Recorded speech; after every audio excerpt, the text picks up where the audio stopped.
Hello and welcome to course on tool design. In this lecture, we will discuss about Lee Shaffer's theory of metal cutting, tool life, metal removal rate and machinability. In previous class, we have discussed merchant force circle and various velocities which occurs during metal removal process. Also, we have seen the relation between forces and the velocities in metal cutting.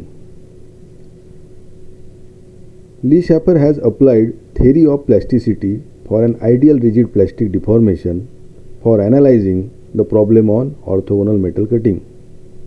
That means metal cutting process is considered as a plastic deformation of work material due to penetration of the cutting tool into its surface. The complete stressed area or shear stress area, shear zone, is divided in stress slip bands like different layers, and using this zone of stress slip bands, the shear angle phi is determined in Lee Shaffer's theory. Beta is friction angle, that is friction between what? Chip and rake face. Alpha is rake angle and phi is shear angle. So shear angle is given by pi by 4 minus beta minus alpha. So this different approach is been used, and more simplified way of determining shear angle is defined by Lee Shaffer. Then, as we know that cutting force is responsible for removal of material from the workpiece. The factors on which the cutting force required to remove the material depends are mainly depth of cut, feed rate and cutting velocity. Apart from this, there are many other factors which will be responsible for determination of cutting force, like tool geometry, work material, inclusion in the work material, type of machine tool we are using, and many more.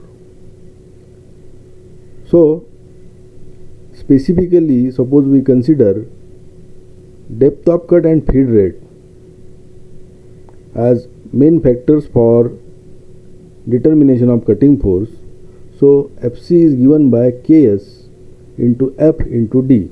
F is feed rate in mm per revolution. That means feed rate is nothing but the advancement of the tool into the workpiece, and depth of cut is nothing but penetration of tool into the workpiece. So these two factors are mainly responsible for cutting force, and Ks is called as specific cutting resistance, and this specific cutting resistance is the property of a material or work material. Its unit is Newton per mm square. So for ductile material, specific cutting resistance Ks is 2.5 to 4.5 into sigma ut. Here you can observe sigma ut, ultimate tensile strength of the material is considered because we are going to remove the material. For ductile material, this is 2.5 to 4.5 sigma ut for continuous chip, and for brittle material where we get segmental chip, it is 0.5 to 1 into HB. HB is Brillouin hardness number of the work material. So that is how we can determine what cutting force required for removal of material.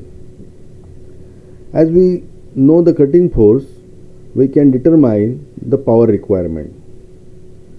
We know that force into velocity is power.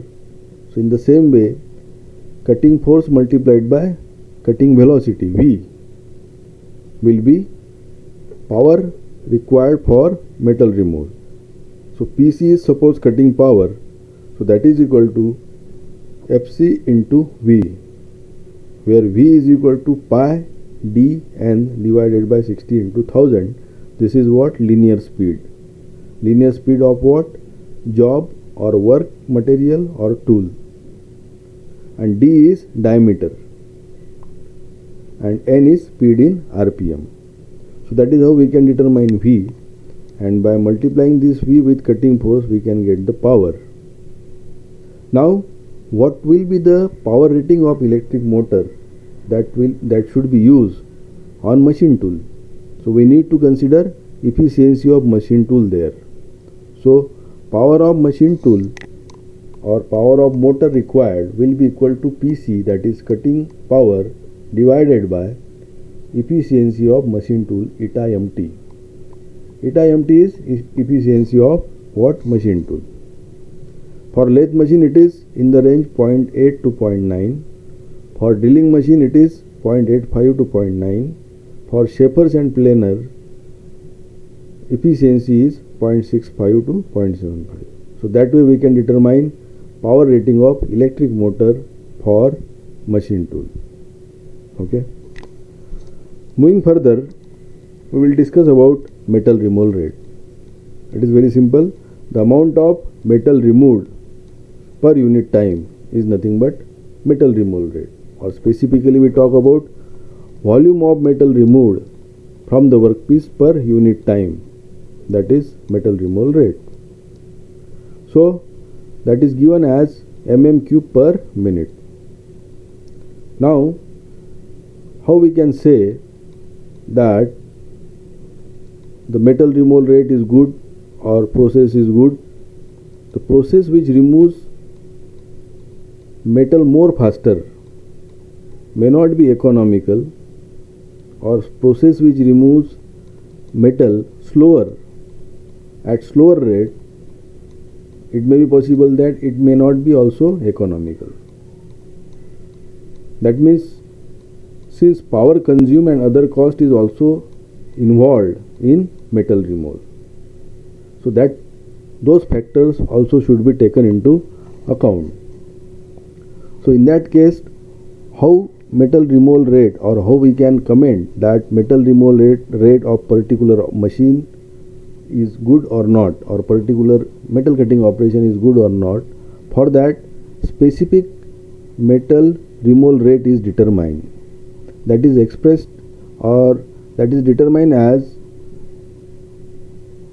amount of metal removed per unit power consumed. So amount of metal removed per unit power consumed, that is called as specific metal removal rate, and this specific metal removal rate of machines or machining process is compared, and the machining process having more specific metal removal rate will be considered as better metal removal rate. Okay. So metal removal rate can be determined as D. D is what? Depth of cut, F is feed, and V is cutting speed. So product of all this will give us metal removal rate in mm cube per minute. To calculate V, what you will use? Pi dn, where n is speed in RPM, d is diameter of workpiece in mm. So that way we can determine metal removal rate. For cylindrical workpiece, metal removal rate can be determined as pi by 4 d1 square minus d2 square into f into n. Now suppose speed is given and depth of cut is not given, d. Then what you can do? d1 and d2 are initial and final diameter of the workpiece. That means before cutting and after cutting, this diameter are, suppose you know, so we can determine how much depth is cut. So pi by 4 d1 square minus d2 square into f into n. So determining this, you will get the metal removal rate for cylindrical workpiece. Okay. Moving further,